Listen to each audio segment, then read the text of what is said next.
Next लिखो फिर। देखो भाई, दो क्वेश्चन एनसीईआरटी के इन टेक्स्ट एग्जांपल, वो एग्जांपल है, वहां पे सॉल्यूशन भी दे रखे, अपने आप से कर देना, कोई जरूरत इसके इसमें पड़ेगी नहीं। केमिस्ट्री में कभी भी नहीं आया क्वेश्चन फोटो इलेक्ट्रिक इफेक्ट का, ना आएगा, फिजिक्स में आता है। हम आगे बढ़ते हैं, आगे क्या आएगा, हेडिंग डालो नेक्स्ट। नेक्स्ट टॉपिक कौन सा है, बोर मॉडल। लिखो बोर मॉडल। बोर मॉडल की सबसे पहली लिमिटेशन क्या थी, it is applicable to only hydrogen and hydrogen like species, यानी जिसमें एक ही इलेक्ट्रॉन होगा। लिखो बोर मॉडल में, लिखो it is applicable to hydrogen and hydrogen like species only. ठीक है, applicable to hydrogen and hydrogen like species only. Hydrogen है, हीलियम में 2 इलेक्ट्रॉन होते हैं, एक निकाल दो, 1 इलेक्ट्रॉन रह गया, हीलियम प्लस है। लिथियम में कितने इलेक्ट्रॉन होते हैं, 3, तो 2 निकाल दो, लिथियम 2 प्लस। बेरिलियम में 4 होते हैं, 3 निकाल दो। सोडियम में 11 होते हैं, 10 निकाल दो। Mg में 12 होते हैं, 11 इलेक्ट्रॉन निकाल दो। सिंगल इलेक्ट्रॉन स्पीसीज बनाना, आपको समझ आया। तो पूछ सकता है कि जब डायरेक्ट 4 ऑप्शन देखे कि बोर मॉडल किस पे एप्लीकेबल, इतना आसान क्वेश्चन भी पूछा जा सकता है, तो बता दोगे। आपको ये चेक करना बस एक इलेक्ट्रॉन किस में है। ठीक, अब देखो बोर मॉडल ने क्या बोला, सबसे पहला पॉइंट ये बोला कि जो न्यूक्लियस है, एटम का न्यूक्लियस सेंटर पे लाई करता है। ठीक, और इसमें न्यूट्रॉन और प्रोटॉन है, समझ आई बात। फिर इसने क्या बोला था, ये इसके चारों तरफ इलेक्ट्रॉन्स ऐसे सर्कुलर पाथ में चक्कर लगा रहे हैं। ठीक, ये जो इलेक्ट्रॉन्स है सर्कुलर पाथ में जो चक्कर लगा रहे हैं, इनको क्या कहते हैं, ऑर्बिट या सेल्स कहते हैं। सर्कुलर ऑर्बिट है ये, इनमें चक्कर लगाते हैं। ये बातें लिखनी है क्या, सबको पता ना। इसके बाद इन्होंने क्या बोला, ये जो इलेक्ट्रॉन चक्कर लगा रहे हैं, अब जैसे मान लीजिए ये न्यूक्लियस है, यहां पे एक इलेक्ट्रॉन चक्कर लगा रहा है, तो ये बाहर क्यों नहीं भाग रहा, क्योंकि इसके ऊपर ये जो फोर्स लग रहा है न्यूक्लियस एटम का, ये धंस भी नहीं रहा, बाहर भी नहीं भाग रहा। तो ये न्यूक्लियर अट्रैक्टिव फोर्स जो इसके ऊपर लग रहा है, it is balanced by centrifugal force. वो क्या होता है, mv²/r, यही तो होता है, कोई डाउट है क्या, यही होता है क्या। तो यहां पे उसने, और ये जो फोर्स लगेगा यहां पे भाई, एक यहां पे मान लीजिए कोई इस पे z, अंदर क्या होगा, न्यूक्लियस के अंदर क्या होगा, पॉजिटिव चार्ज होगा। कितना चार्ज होगा, जितने प्रोटॉन होंगे। प्रोटॉन कितने होते हैं, z नंबर ऑफ प्रोटॉन होते हैं। एक प्रोटॉन पे चार्ज कितना है, प्लस प्लस e, और z प्रोटॉन पे कितना होगा, प्लस z इंटू ई। ठीक, तो यहां पे टोटल चार्ज कितना होगा इसके अंदर, प्लस ZE, और इस पे E है। ठीक, हम क्या करते हैं फिजिक्स में पढ़ते हैं Q1 और Q2। ठीक, इन दोनों के बीच का जो फोर्स पढ़ते हो, क्या पढ़ते हो, K Q1 Q2 upon distance इनके बीच का R²। तो यहां पे जो ये लिखोगे आप, ये कितना आएगा यहाँ पे, K Q1 कितना है, ZE, और ये E, इलेक्ट्रॉन पे चार्ज कितना, E अपॉन R²। आप बोलोगे सर माइनस चार्ज रखना था साथ में, है ना, माइनस उसका सिंबल रखना था। माइनस रखने की जरूरत नहीं है, क्योंकि माइनस क्या दिखाता है, फोर्स ऑफ अट्रैक्शन, और दोनों के बीच में फोर्स या पोटेंशियल एनर्जी अगर पॉजिटिव है, वो रिपल्सन शो करता है। पढ़ते हो फिजिक्स में, तो यहाँ पे माइनस लगा दोगे ना, आगे इसके आगे माइनस आ जाएगा। मैंने जब डायरेक्शन दिखा दी फोर्स की, तो माइनस दिखाने की क्या जरूरत है। और ये बहुत बेसिक चीजें हैं, इन्हीं पे फोकस करता है एग्जामिनर, कि बच्चा समझ रहा है नहीं समझ रहा है, इस बात को समझ आया कि नहीं आया, कोई डाउट है क्या। तो जो इलेक्ट्रॉन चक्कर लगा रहा है उस फिक्स पाथ में, वो किसके कारण है, न्यूक्लियर, जो उस पे जो चक्कर लगा रहा है, वो जो उस पे न्यूक्लियर फोर्स है, किसके द्वारा बैलेंस किया गया है, सेंट्रीफ्यूगल फोर्स के कारण। यानी इधर भी इतना ही, इधर भी इतना ही, इसीलिए उसमें फिक्स पाथ में चक्कर लगा रहा है। ये बात सबको पता है, समझ आ गई। अब नेक्स्ट देखो, उन्होंने एक खास बात बोली, बोला जो जिस पाथ में, जैसे इस पाथ में चक्कर लगा रहा ना इलेक्ट्रॉन, तो उसका एंगुलर मोमेंटम हमेशा, mvr को एंगुलर मोमेंटम कहते हैं, will be complete multiple of h/2π। मान लीजिए फर्स्ट ऑर्बिट है तो उसका h/2π, अगर सेकंड ऑर्बिट है 2 इंटू h/2π, थर्ड ऑर्बिट है 3 इंटू h/2π, फोर्थ है 4 इंटू h/2π, और nth ऑर्बिट है तो nh/2π। बोला इसको फॉलो करेगा, लेकिन बोर ने कभी भी इसका एक्सप्लेनेशन दिया, बोला मुझे तो पता है बस इसको फॉलो करता है, लेकिन क्यों करता है ये बात मुझे नहीं पता। ये बात आप लिख लो, इंपॉर्टेंट है इस मॉडल की, ये बात इंपॉर्टेंट है, ये पॉइंट लिख लो। लिखो बोर मॉडल लिख लो, electron revolves only in those orbit electrons revolve only in those orbits in which angular momentum is complete multiple of h/2 electrons revolves only in those orbits in which angular momentum is complete multiple of h/2 फिर ये लिख लो, और यहां पे n क्या आएगा, कभी 0.5 आएगा क्या, 1 2 3 4, ठीक है, समझ आ रहा है, वंशी का समझ आ रहा है क्या, दृष्टि मन लग रहा है इतनी दूर बैठ के आज वहां पे है? ज्यादा अच्छा दिखता होगा यहाँ पे, गर्दन टूट जाए।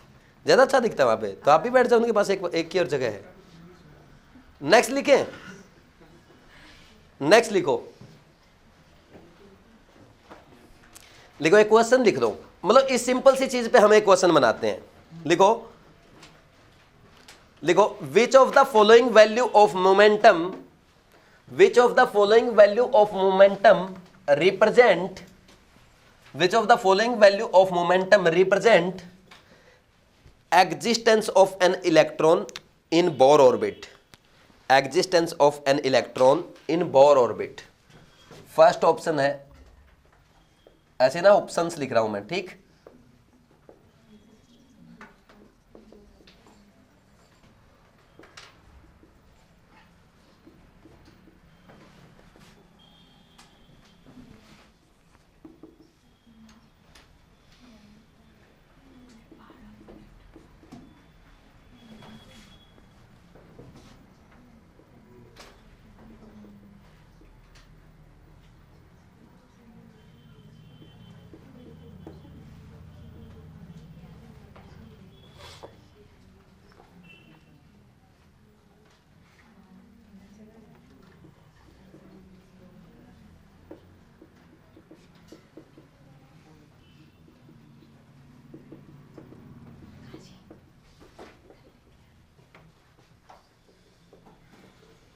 बताओ भाई जल्दी, किस किस में कर लोगे? Second, fourth, fifth, seventh. आप है ना इनको पता क्या करो, सबको ना h/2 के मल्टीपल में लिख लो। पहला लिखा हुआ है, पहला सही लिखा बिल्कुल, ठीक, तो ये तो 3 आ गया, n क्या आना चाहिए, 1 2 3 4 ऐसे आना चाहिए, नेचुरल नंबर, ये एग्जिस्ट करेगा। अब ये 2.5 h/2 लिख दिया, इसको 2 से मल्टीप्लाई कर दो, 2 से डिवाइड कर दो, तो 5 h/2 लिखोगे, ये भी कंप्लीट मल्टीपल है। इसको भी 2 से मल्टीप्लाई कर दो, 2 से डिवाइड कर दो, h/14 h/2, ये भी कंप्लीट मल्टीपल है, n = 14 आ जाएगा। ये क्या है, 2 से मल्टीप्लाई करो, 2 से डिवाइड करो, h/2, ये भी सेकंड ऑर्बिट के लिए एप्लीकेबल है। ये वाला, ये 1 h/2 करो मल्टीप्लाई 2 से, ये भी हो जाएगा। ये वाला n की वैल्यू 1.25 आ सकती, 1.5 आ सकती है क्या, नहीं आ सकती। नेक्स्ट वाला, अच्छा ये मैंने पहले लिख दिया था क्या, यहाँ पे 5.5 लिख लेना। ये वाला, दिस इज क्या आएगा, ये 3 h/2 है, ये क्या दिक्कत है, तो थर्ड ऑर्बिट है। ये वाला, इसको 2 से मल्टीप्लाई करो, 2 से डिवाइड करो, ये भी एप्लीकेबल है। ये वाला एप्लीकेबल नहीं, करो 2 से मल्टीप्लाई, 2.5 h/2, n की वैल्यू आ जाएगी क्या इतनी। ये वाला h/2, n = 5.5 नहीं आएगा। ये वाला आ जाएगा 3 h/2 आ गया। लिखो भाई जल्दी से, अरे आपको NH/2 बनाना है, ठीक, तो सबको h/2 बना लो। नीचे 2 चेक करो, जिसमें नीचे 2 नहीं है उसको 2 से मल्टीप्लाई कर दो, 2 से डिवाइड कर दो, ठीक। फिर n जो यहां पे आ रहा है वो क्या आना चाहिए, 1 2 3 4 5 6 7 8 9, नेचुरल नंबर आना चाहिए, ठीक है। हो गया भाई, लिख लिया सबने? नेक्स्ट लिखो, कितना, नेक्स्ट लिखो, लिखो if angular momentum of hydrogen, bracket में लिखना n = 1, हाँ, if angular momentum of hydrogen n = 1 is x, then angular momentum for lithium 2 + n = 1 is, पहला ऑप्शन है x, दूसरा है 3x, तो थर्ड है x/3, फोर्थ है 2x। बताओ भाई, x एन पे डिपेंड करेगा ना बस, और किसी चीज पे डिपेंड ही नहीं कर रहा भाई। इसका भी NH/2 तो N1 है, इसके लिए भी N1 है, तो दोनों के लिए क्या आएगा, X आएगा ना। और इसी दोबारा कराऊं, समझ आया क्या, नहीं समझ में आया क्या, वो लिखा नहीं, समझ आया वैसे, दोबारा बताऊं। मैं बोल रहा हूं कि मैंने बोला हाइड्रोजन एटम के लिए N=1 में एंगुलर मोमेंटम x है, तो लिथियम 2+ आयन के लिए N=1 में एंगुलर मोमेंटम कितना होगा। हम mvr=NH/2 लिखते हैं, तो किस पे डिपेंड कर रहा है एंगुलर मोमेंटम, n पे। हाइड्रोजन एटम हो या लिथियम हो, n देखेंगे हम, इसका भी N1 है, इसका भी 1 है। समझ आया कि नहीं आया, कोई डाउट है क्या, नहीं समझ में आया। मान लीजिए मैं ऐसा लिखता बेरिलियम 3+ के लिए N=3 का बताओ, अगर हाइड्रोजन N=1 का x है तो 3x हो जाता। कर सकते हो ना ऐसे, n पे डिपेंड कर रहा हूं ओनली। नेक्स्ट देखो, ये बातें सबको अच्छा, ऐसा सिंपल क्वेश्चन एग्जाम में आ सकता है इन दोनों जगह से, इतना सिंपल आ सकता है, मतलब ये बेसिक है, ये पता होना चाहिए अपने को, ठीक। यहां से अब जो मैं अभी पढ़ाना स्टार्ट किया ना, यहां से आपका टॉपिक स्टार्ट हुआ है नीट का, एटॉमिक स्ट्रक्चर अब स्टार्ट हुआ नीट का। वो तो मैं या तो आपको बेसिक बता रहा था, या मॉडल तो आते ही नहीं है एग्जाम में, ठीक। वो तो फिजिक्स पढ़ रहे थे अभी तक आप। नेक्स्ट लिखो फिर, नेक्स्ट क्वेश्चन नहीं लिखना।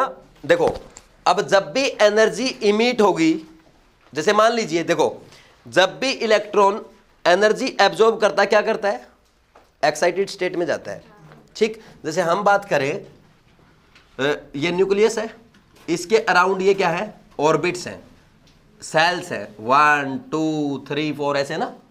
तो इलेक्ट्रॉन मान लीजिए यहां पे है, इसको आप एक फोटोन मारो, फोटोन मारा यानी इसने एनर्जी एब्जॉर्ब की, तो यहां से ये यहां जा सकता है, इलेक्ट्रॉन यहां जा सकता है। और मान लीजिए इलेक्ट्रॉन पहले ही यहां है और ये एनर्जी इमिट कर दे, या तो एब्जॉर्ब करी है और यहां पे इमिट अगर कर दे तो वापस क्या करेगा, लोअर लेवल में आ सकता है, किसी में भी आ सकता है, जैसे 4 से 3 2 1, ठीक, कर लोगे। और सेल्स को हम बोलते हैं N=1 2 3 4, या ऐसे बोलते हैं KLMNOP। कोई डाउट तो नहीं इसमें किसी को, ये तो पता ना, या लिख दूं भाई, हम सेल्स बोलते हैं 1 2 3 4 5 6 ऐसे, KLMN, इसमें कोई डाउट तो नहीं किसी को, समझा। तो एनर्जी इज ऑलवेज एब्जॉर्ब्ड और released in form of photon. Energy absorb करेगा फोटोन के रूप में और एनर्जी रिलीज करेगा फोटोन के रूप में, कोई डाउट है क्या। और मान लीजिए अब कौन से स्टेट में जाएगा, अच्छा, ग्राउंड स्टेट जो हम बोलते हैं N=1 को बोलते हैं। एक्साइटेड स्टेट जो होती है N=2 3 4 5, ये फर्स्ट एक्साइटेड स्टेट है, ये सेकंड एक्साइटेड स्टेट है। जब भी आपको सेकंड एक्साइटेड स्टेट बोलते हैं, आप क्या बोलोगे, N=3। थर्ड एक्साइटेड स्टेट को क्या बोलोगे, N=, समझ आ रही है मेरी बातें। मान लीजिए इलेक्ट्रॉन है, इलेक्ट्रॉन N=1 में था, मैंने इसको फोटोन मारा, ये H, एक फोटोन मारा, मान लीजिए N=2 में चला गया। फिर मैंने एक फोटोन और मारा, वो H, और ये मान लीजिए N=5 में चला गया। फिर एक फोटोन और मारा, H, अलग अलग एनर्जी के, ये अलग अलग एनर्जी के मार रहा हूं, ठीक। N=7 में चला गया। जरूरी नहीं है कि एक एक लेवल में जाएगा, वो डिपेंड करेगा कितनी एनर्जी, ये गैप कितना है, एनर्जी गैप कितना है। तो जितने गैप का, जितना एनर्जी वाला फोटोन मारोगे उतना ऊपर जाएगा, ठीक। मान लीजिए अब फोटोन क्या कर सकता है, N= मान लीजिए 6 में है, 6 से वापिस आ सकता है, इसमें एब्जॉर्ब करना था, इसमें इमिट करेगा। तो N= मान लीजिए 4 में आ गया, तो इसने एक फोटोन इमिट किया। फिर मान लीजिए 4 से सीधा N=1 में आ गया, तो इसने क्या किया, एक फोटोन इमिट किया। तो हो सकता है 6 से 5, 5 से 4, 4 से 3 ऐसे आ जाए, हो सकता है 6 से सीधा 1 में आ जाए, एक ही फोटोन इमिट करे। समझ आ रही बात, कोई डाउट है क्या किसी को, ऐसा होता है। इसमें बोलो भाई कोई प्रॉब्लम तो नहीं है। ये ग्राउंड स्टेट, ये समझ में आ, किसी को कुछ लिखना तो लिख लो, ये बाकी सबको पता है मेरे ख्याल में, लिखो जल्दी से अगर लिखना है तो।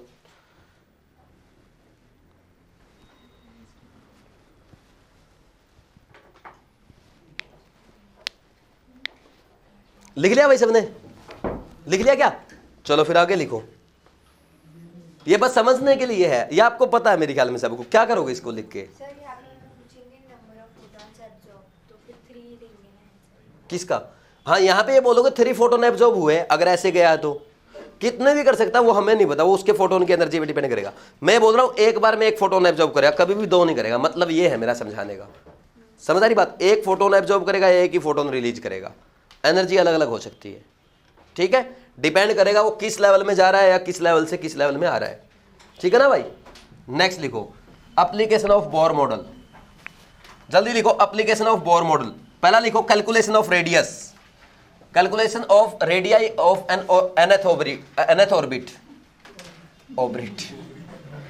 ऑर्बिट नहीं लिखना, ऑर्बिट लिखना है।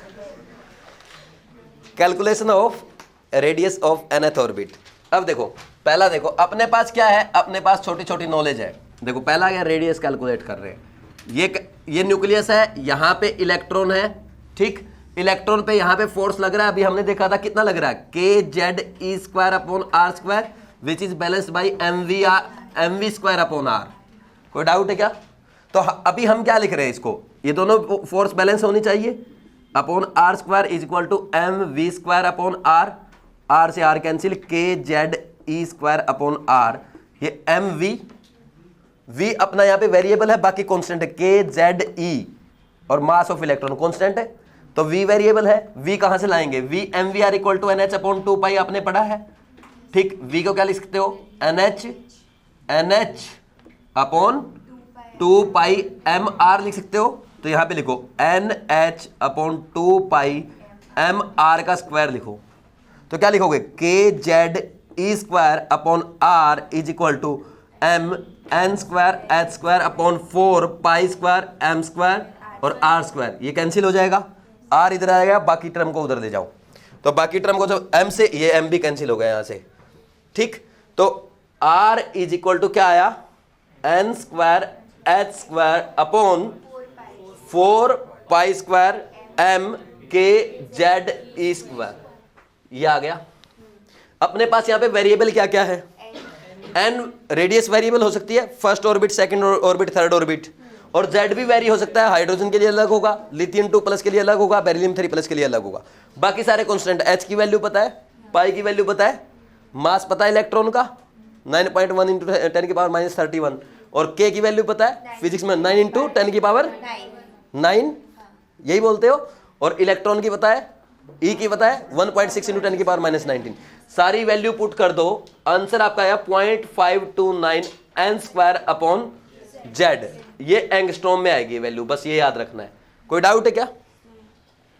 समझ में आई मेरी बात?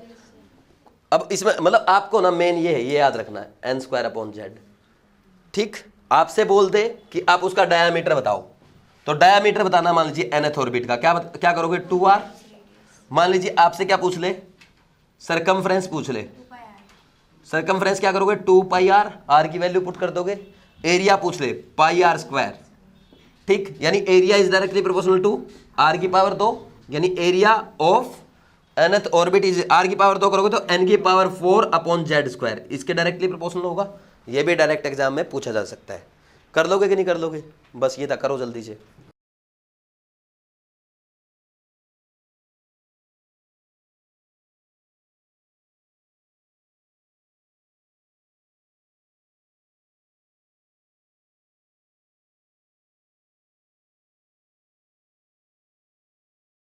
नेक्स्ट लिखो, फिर लिखो फाइंड, क्वेश्चन लिख लो एक दो, find radius of third orbit of hydrogen atom. Find radius of third orbit of hydrogen atom. क्या करोगे, r is equal to 0.529 third orbit यानी 3 की power 2 upon z equal to 1, इतने एंगस्ट्रॉम आ जाएगी। बहुत टफ क्वेश्चन था भाई। नेक्स्ट,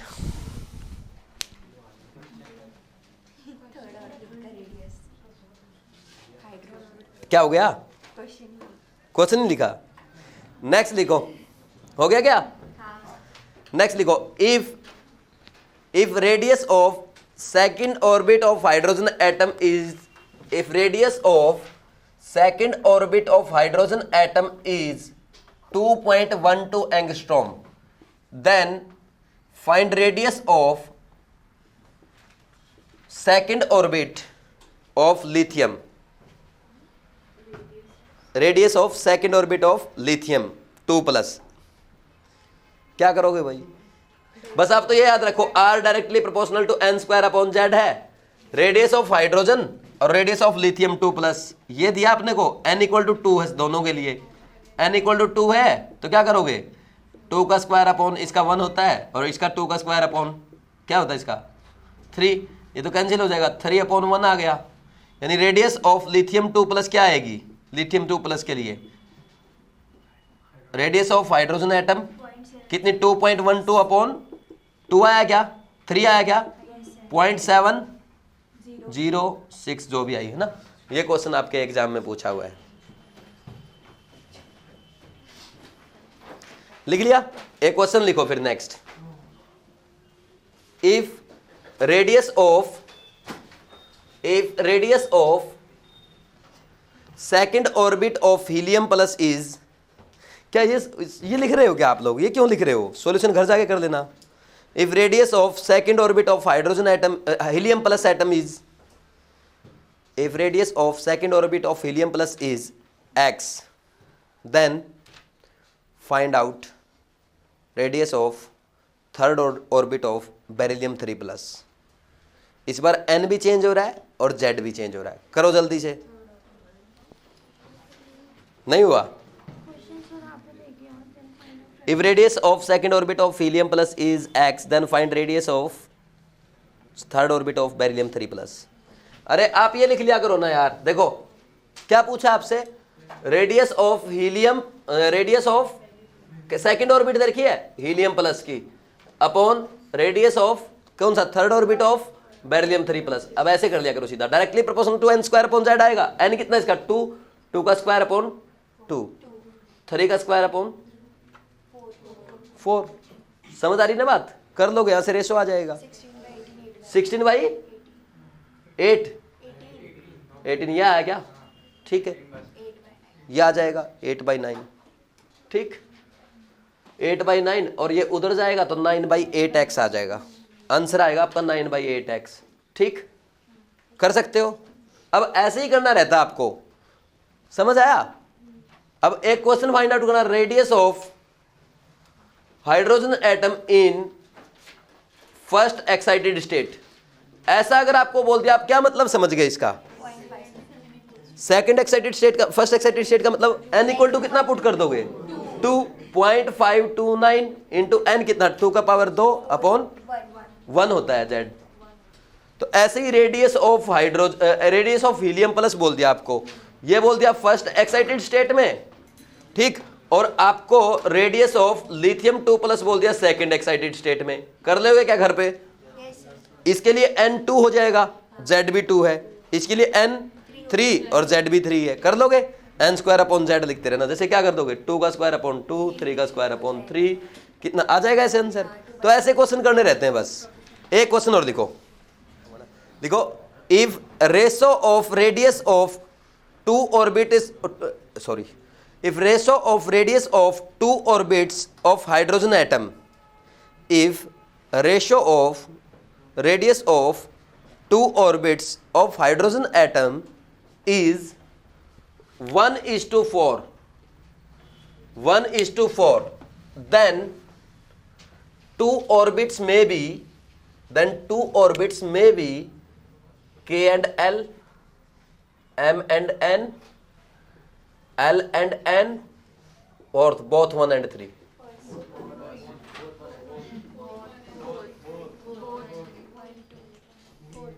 भाई R क्या होता है, R is directly proportional to n square upon z हो गया, z तो सेम हो गया ना, दोनों हाइड्रोजन एटम के ऑर्बिट है, तो R1 अपॉन R2 क्या लिखोगे n1 का स्क्वायर अपॉन n2 का स्क्वायर, दिस इज 1/4, ठीक, और ये क्या आ जाएगा 1/2 इज इक्वल टू n1/n2। भाई अगर एक तो हो सकता है n1 1 हो जाए और n2 2 हो जाए, एक ये भी तो हो सकता है n1 2 हो जाए, n2 इक्वल टू 4 हो जाए, KLLN।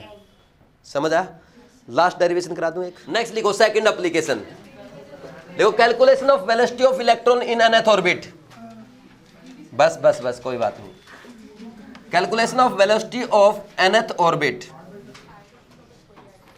velocity of an electron in nth orbit, velocity of electron in nth orbit, calculation of velocity of nth of electron, calculation, दोबारा लिख लो यार topic, calculation of velocity of an electron in nth orbit. बस छोटा सा derivation देखो, इसमें वही लगाना है आपको। यहां पे ये इलेक्ट्रॉन है nth ऑर्बिट में, इसके ऊपर फोर्स कितना k z e square upon r और r स्क्वायर, और ये क्या है mv स्क्वायर बाई r। ठीक, तो अब देखो k z e square upon r square is equal to mv square upon r से r कैंसिल, लेकिन वहां भी v स्क्वायर और r भी है। mvr लिखते हो आप, mvr equal to nh upon 2 pi, ये mvr equal to nh upon 2 pi.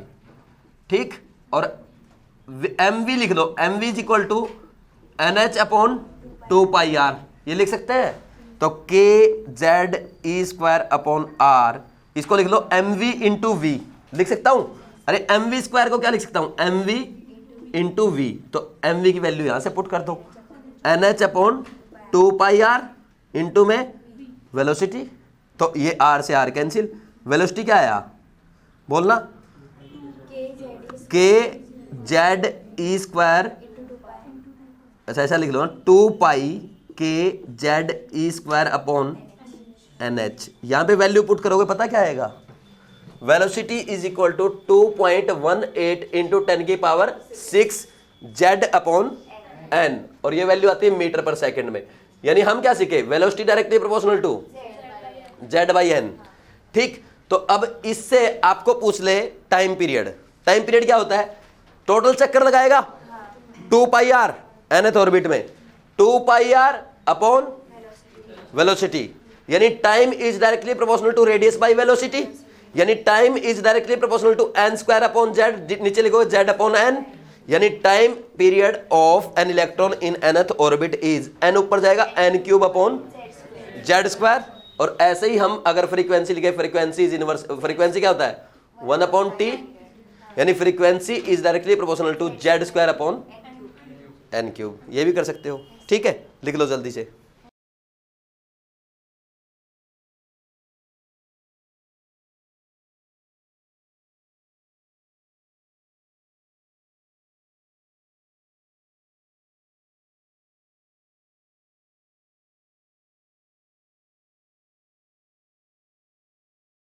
V1 upon V2 for hydrogen atom बताना है, क्या करोगे भाई, Z बाई n करोगे, तो इसका Z कितना है हाइड्रोजन का 1, और ये n भी 1, Z1 और n भी n2, तो 1 2 बाई 1 आ गया। क्या है, हाइड्रोजन के लिए पूछा ना मैंने, तो मैंने अब क्या पूछा, मैं पूछता हूं V2 फॉर हीलियम प्लस, ठीक, and V3 for lithium 2 plus, ऐसे पूछता हूं। क्या आएगा Z अपॉन n, Z कितना इसका 2 और n भी 2 दे रखा है, इसका Z 3 अपॉन 3 कितना आया, ऐसे पूछ सकता, कर लोगे ना। ऐसे ही आपसे टाइम पीरियड का रेशो पूछ ले, पूछ लिया T2 by T3 for helium plus, ठीक, अपॉन लिथियम 2 प्लस, बता दोगे कितना आ रहा है, n cube upon z, n cube कितना है 2 का क्यूब अपॉन z का क्यूब कितना है, z का स्क्वायर है 2 का स्क्वायर, और ये इसमें क्या करोगे 3 का क्यूब अपॉन 3 का स्क्वायर, तो 2 बाई 3। ऐसे ही उसका फ्रीक्वेंसी का बताऊंगा, कर लोगे। ठीक है, थैंक यू भाई। कल करेंगे कैलकुलेशन ऑफ एनर्जी, और वो स्पेक्ट्रल लाइंस की कैलकुलेशन, हाइड्रोजन स्पेक्ट्रम करेंगे, ठीक है, और वो अपना वेव मैकेनिकल मॉडल जो है वो कर लेंगे, ठीक, हिजनबर्ग प्रिंसिपल, ठीक है ना। थैंक यू भाई।